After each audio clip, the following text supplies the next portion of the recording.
제가 1교시 그 우리 스터디에서 모의 초답을 보여드리는 현장거리가 있거든요. 제가 217점이 지금 최고 기록이었어요. 그 기록을 뺐어요. 217점이.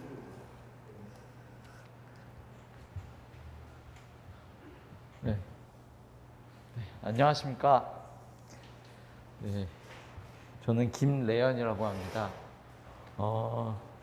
먼저 제가 이 자리에 서야 될지 참 좀 긴장이 많이 되고, 사실 제가 공부를 시작한 게 작년 한 5월부터 이제 등록을 해서 시작을 했습니다. 그래서 공부 기간을 한 1년 넘게 했었는데, 그때 시작을 그 정규반 시작으로 해서 그다음에 모의고사 1, 모의고사 2까지 듣고, 모의고사 2까지 들었는데도 이제 결과가 좋지 않아가지고 스터디까지 하면서 이제 합격을 하게 됐어요. 그래서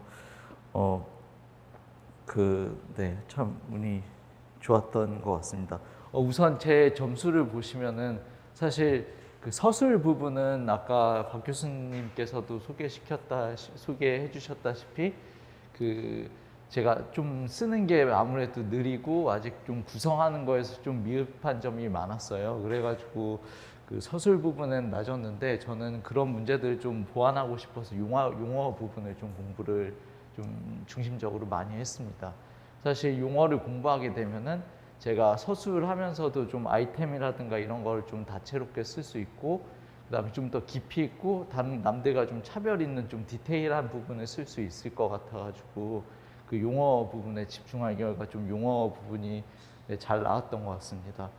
그 서술 같은 경우는 그 모의고사 1, 2 그리고 스터디 들으면서 좀 많이 개선이 됐었던 부분인 것 같아요. 제가 처음 시험 봤을 때도 서술이 계속 이제 뭐 40점도 안 나오는 점수도 계속 나오다가 모의고사 2부터 그나마 이제 좀 45점에 좀 가까운 점수들이 좀 나와가지고 효과를 좀 많이 봤었던 것 같습니다. 그리고 네, 그랬었던 것 같습니다. 그리고 이제 스터디 하면서도 그 스터디의 좀 기출 문제라든가 이런 거를 좀 많이 다루다 보니까 그 기출 문제 중심으로 해서 공부를 좀 많이 했어요. 그리고 또 이번 시험에 그 운이 좋게도 좀 기출 문제에서 많이 출제된 부분이 있어서 그 다음과 같은 좀 좋은 결과가 있지 않았나 싶습니다. 용어 부분을 좀 공부하는 방법을 많이 궁금해 하실 것 같은데, 그 딱 4가지만 제가 중심적으로 했어요. 그 박 교수님께서도 계속 수업 시간이나 모의고사 시간에도 말씀하시겠지만, 그 대제목을 항상 4개에서 한 5개 정도 잡았어요.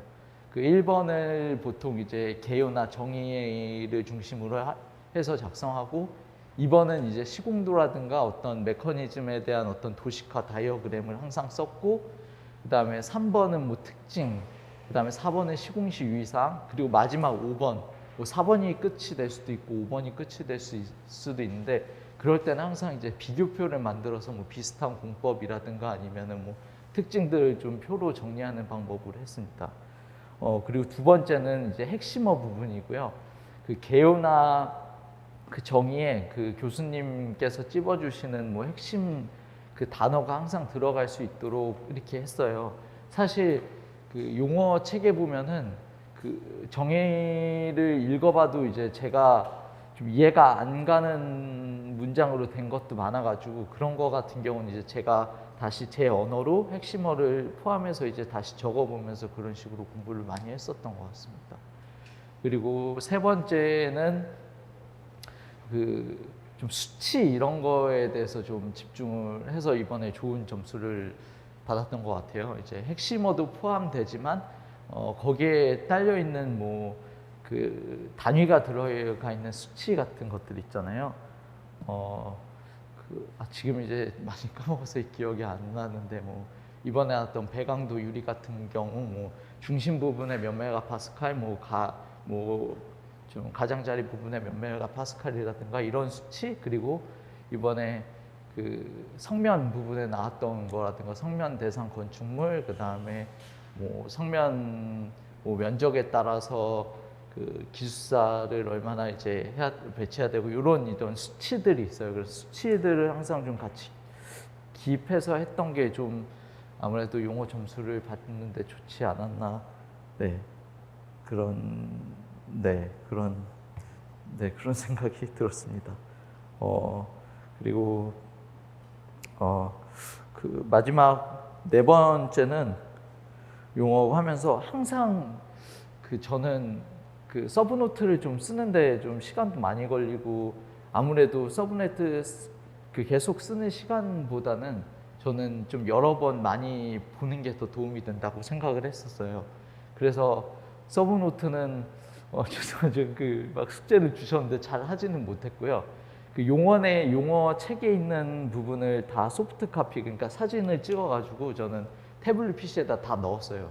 그 다음에 그거를 그 매번 이제 넘겨보면서 아까 말씀드렸다시피 뭐 정의 부분에 대한 키워드라든가 이런 내 문장이 아닌 거를 뭐 그때 바로 인터넷에서 적거나 아니면 캡처하거나 그렇게 해서 그 소프트 파일에다 그냥 엎었어요. 그냥 볼 수 있게. 그런 식으로 해서 하나하나 시트마다 제가 이제 편집을 하고 직접 적고 뭐 이런 식으로 해서 했던 것 같습니다. 이제 소프트 파일로 하면 좋은 게 뭐냐면은 뭐 클라우드나 뭐 다른 핸드폰을 통해서도 제가 실시간으로 했던 걸 뭐 지하철이나 이런 데서도 활용해서 계속 볼 수 있기 때문에 그 뭐 출퇴근 시간을 활용한다거나 뭐 그렇게 해서 잘 볼 수 있었던 것 같습니다. 아마 서술 쪽은 따로 제가 공부를 열심히 하지 않아서 좀 뒤에 하시는 분들이라든가 아니면은 뭐 다른 분들 의견을 참고하시는 게 좋을 것 같고요. 네, 아무튼 제가 공부해서 이렇게 합격하게 된 거를 이렇게 말씀드렸습니다. 네, 감사합니다. 혹시 질문 혹시 있으시면은 질문하시네요.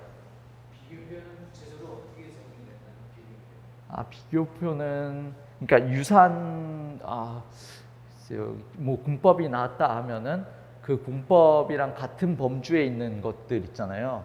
그렇게 해서 뭐 시경 안무로 해가지고 뭐 시공성은 이게 좋고 이게 뭐 나쁘고 그다음에 경제성은 이게 좋고 나쁘고 그다음에 뭐 이런 식으로 적든지 만약에 시경 안무로 안 된다고 그러면은 그 위에 있던 개요 내용을 또 해서 그 공법 두 개를 적은 다음에 위에는 좀 개요 적고 밑에는 좀 특성이라고 해서 좀 추상적으로 적은 다음에 거기다 내용을 좀 그 뭐 시공성이 좋으나 뭐뭐함, 뭐 시공성이 나쁘나 뭐뭐함 이런 식으로 해서 최대한 그 표에 우겨 넣으려고 말을 좀 많이 만들어 놨어요. 일단 표를 만들면은 그 뭐라도 이제 비슷한 걸 이제 적고 이제 채워 나가게 되니까 모의고사라든가 이런 시간을 통해서 활용하면서 그거를 좀 많이 써보시는 게 도움이 될 것 같아요. 다음 질문 없으십니까? 그 1교시 때 용어 때 네. 5개 정도 대제목 잡으면 네. 한 페이지가 넘어갈 것 같거든요. 그렇게 될 경우도 그냥 신경 안 쓰고 그냥 분량에 상관없이 진행을 하시는 거예요? 아니요. 저는 딱 이제 요 한 장 그 22칸짜리를 딱 채우는 거를 계속 이제 모의고사를 통해서 연습을 했거든요. 그래서 사실은 그 1번 정의나 개요를 한 3줄 쓰고 그다음에 2번에 저기 그 그림 도해를 한 4-5줄 쓰면 딱 반이에요. 그래서 나머지 11줄을 채워야 되는데 사실 그 11줄을 가지고 2개 아이템을 채우면 한 5개, 4개 뭐 이런 식으로 해야 되는데 그게 저는 좀 힘들었어요. 버거웠었던 거거든요. 그래서 제 앞에 어떤 간증하신 분이 한 5개를 나눠서 했다는 그런 것들도 있었고 그걸 또 교수님께서 추천을 많이 해주셔서 아이템을 더 세분화하면은 내용에 대한 부담은 적고 이제 다른 걸 더 많이 적을 수 있고 그만큼 대제목 하나가 들어가니까 칸이 더 이렇게 소모가 되는 거잖아요. 그래서 좀 더 적는 부담은 좀 적었던 것 같습니다. 2교시, 3교시, 4교시 보실 때요. 네. 그 페이지 수를 어떻게 정리를 하시나요? 한 문제당 이렇게 딱딱 정리해서 하잖아요. 중간에 이게 하다 보면 그 2페이지 반을 써라, 3페이지 써라 이렇게 하는데 네네. 그 본인이 하셨을 때는 그게 딱 페이지가 좀 정리가 되나요? 네, 항상 이제 모의고사 할 때도 2.5페이지, 뭐 3페이지 이렇게 해서 그게 딱 이미 정해져 있었어요. 저는 3페이지는 절대 넘지는 못했고요. 그래서 3페이지 이내로 되고 그 이제 넘어가 한 장 넘길 때 그게 애매하다는 말씀이신 거죠. 그게 작년에 저도 시험을 봤는데 올해 아마 답안지 앞에 이제 설명 있잖아요. 쭉 나와 있는 거. 거기서 뭐 2칸 띄어서 뭐 다음에 한다 그런 문구가 없어지고 그냥 다음에 쓴다고 나와 있거든요. 그래서 저는 그냥 3장 끝나면은 그냥 밑에 얼마가 남든 간에 그냥 채점하기 편하게 그 새로 썼거든요. 그렇게 작성하시는 게 아마 채점자분들도 보기도 편하고 저희도 이제 마음 놓고 이제 애매하게 문장 끊지 않고 쓸 수 있기 때문에 그 부분은 걱정 안 하시고 그냥 연습하신 대로 딱 페이지 하면 그냥 한 장 넘겨서 작성하시면 그게 좋을 것 같아요.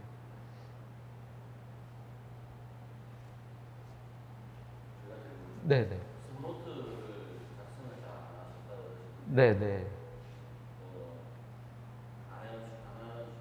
스타일상 스노트가 체질이 안 맞아서 안 하시는 거죠? 예, 그쵸. 이게 사실은 숙제를 해야 되는데 제가 처음에 그 정규반을 들을 때 서브노트 쓰는 방식을 좀 잘못 들어가지고 사실 처음부터 이제 개요나 이런 거 1, 2번을 쓰라고 하시잖아요.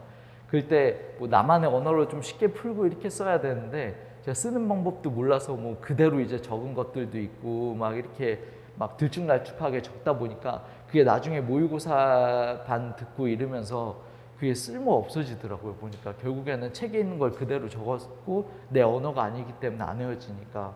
그리고 다시 또 3, 4번을 채우기에는 좀 시간도 좀 부족한 것도 있고 그래가지고 그냥 사진을 찍어서 거기서 이제 바로바로 이제 수정하고 그 다음에 뭐 덧붙이고 그렇게 하면서 차라리 여러 번 보자 이런 전략을 세웠던 것 같습니다. 공부하시면서 글씨 쓰는 연습을 안 하셨습니까? 쓰는 연습도 했죠. 그 모의고사 시험이라든가 이런 거는 절대 안 빠지고 다 1, 2 모의고사 1, 모의고사 2 다 듣고 그다음에 스터디를 하게 되면 또 일주일에 2번 되거든요. 이제 그렇게 되면서 좀 감각을 많이 익혔던 것 같아요. 제가 모의고사 1 때랑 2 때 썼던 답안지를 이제 계속 비교해보고 스터디할 때도 보니까 확실히 구성이라든가 이런 많이 쓸 수 있는 어떤 속도라든가 이런 게 되게 많이 나왔던 것 같아요.